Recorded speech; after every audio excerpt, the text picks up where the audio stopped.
Assalamualaikum warahmatullahi wabarakatuh. Kami dari kelompok 3 akan mempresentasikan mengenai nuclear medicine device. Berikut adalah anggota-anggota dari kelompok kami. Oke, next.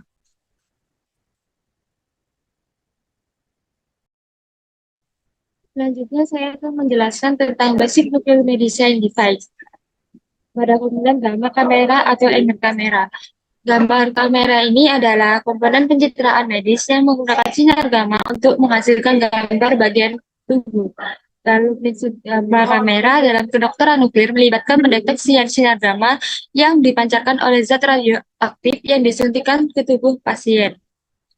Selanjutnya, di sini ada prinsip kerja dari gamma kamera. Komponen kamera gamma, photomultiplexer tab, lalu sensor mengubah sinar menjadi sinar elektronik oleh kristal detektor. Setiap sinar gamma diubah menjadi cahaya oleh kolimator. Nah, kolimator sendiri memberikan citra gambar yang tajam melalui seleksi sinar gamma yang hanya dapat melewati kolimator.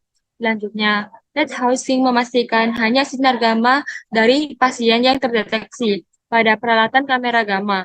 Lalu, citra yang tertampil di layar komputer akan tampak. Next. Selanjutnya yaitu ada kolimator. Kolimator merupakan bagian terluar dari detektor kamera gamma. Fungsi dari kolimator sendiri yaitu untuk mengarahkan cahaya tunggal dan seleksi sinar gamma, yang mana yang boleh mencapai kristal, sehingga sinar yang masuk ke satu area pada kristal detektor hanya berasal dari satu area pada organ yang diperiksa. Sinar gamma yang akan masuk ke satu area yang berasal dari area lain dari organ yang diperiksa akan tertahan oleh septa pada kolimator. Dengan demikian, resolusi gambar yang diperoleh akan lebih tajam. Adapun penerapan kolimator yaitu yang pertama ada pencitraan kamera gamma, yang kedua pencitraan planar, dan yang ketiga pencitraan PIT. Adapun prinsip kerja kolimator yaitu menyaring dan memfokuskan arah sinyal atau partikel yang mencapai detektor. Next.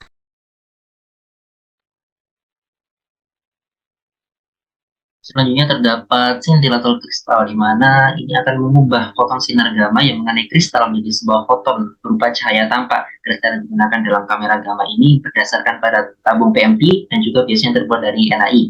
Tebal dari suatu kristal adalah parameter paling penting yang digunakan untuk mengukur performa dari kamera tersebut. Ketebalan dimaksud adalah pertukaran antara dua karakteristik, yaitu resolusi intristik dan juga sensitivitas.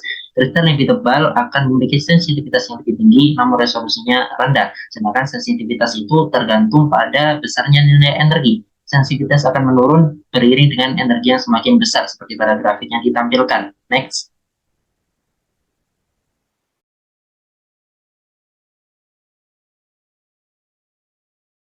Kemudian ini kita masuk pada komponen-komponen pada detektor. Nah, komponen-komponen pada detektor ini yang pertama ada amplifier.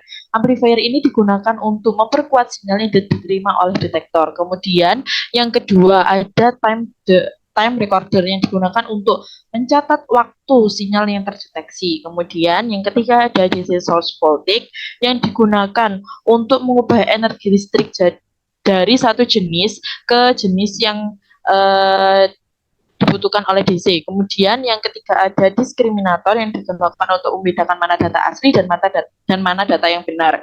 Kemudian ada MCA digunakan untuk merekam data spektrum radiasi nuklir. Kemudian ada SCA yang digunakan untuk menganalisis satu jenis saluran atau sinyal. Kemudian ada scaler digunakan untuk menghitung frekuensi pulsa yang diterima. Next.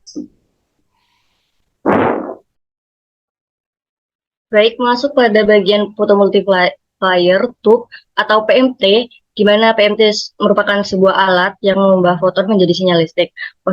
Proses kerja PMT sendiri dimulai pada saat cahaya radiasi memasuki PMT dan mengenai fotokatoda yang terdapat pada salah satu ujung tabung. Fotokatoda akan memancarkan elektron bila dikenai cahaya dengan panjang gelombang yang sesuai. Elektron yang dihasilkan akan diarahkan dengan perbedaan potensial menuju dinode pertama. Kemudian, dinode tersebut akan memancarkan beberapa elektron sekunder bila dikenai oleh elektron. Elektron-elektron sekunder yang dihasilkan di node pertama akan menunjukkan dinode akan menuju di node kedua dan dilipat gandakan, kemudian proses tersebut akan terus terulang hingga elektron yang terkumpul pada di node terakhir berjumlah sangat banyak. Lalu pada proses akhirnya ada kapasitor yang mengubah kumpulan elektron tersebut menjadi pulsa listrik. Next.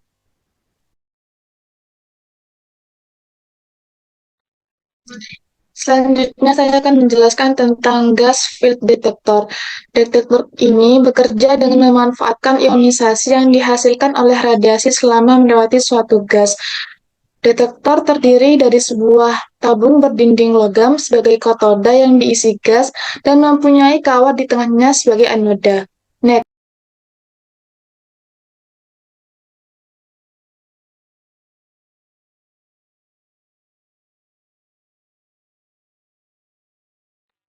Jadi di sini saya akan menjelaskan detektor solid state atau semikonduktor, yaitu detektor radiasi yang media pendeteksinya adalah bahan detektor keadaan padat atau semikonduktor itu sendiri seperti kristal, silikon, atau germanium.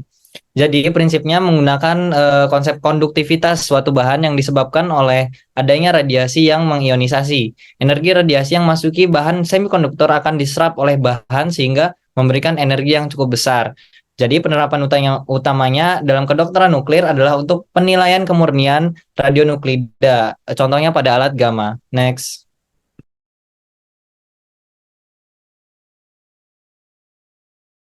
Inorganic scintillator. Ciri-ciri dari inorganic scintillator ini yaitu kepadatannya tinggi, nomor atom tinggi, dan waktu peluruhan pulsanya sekitar 1 mikrodetik. Terus, kemudian cara kerja scintillator inorganik ini akan memancarkan cahaya apabila dikenai radiasi pengion yang tinggi seperti sinar X, sinar gamma.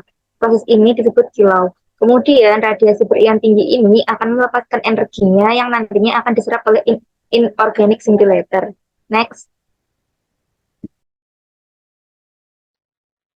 Berikutnya adalah organic scintillator. Mekanisme dari scintillator organik ini didasarkan pada molekular transisi. Pada scintillator organik, keadaan fisik material itu hampir sama sekali tidak mempengaruhi mekanisme dari scintillator organik. Ada beberapa scintillator organik murni seperti antrasen, plastik itu contohnya polystyrene, dan liquid itu silane. Selain itu, ada cara lain untuk membuat scintillator organik dalam pelarut organik padat atau plastik dan cair. Hal ini didapatkan dari campuran p-terphenyl dalam polystyrene dan atau p-terphenyl dalam toluene. Next.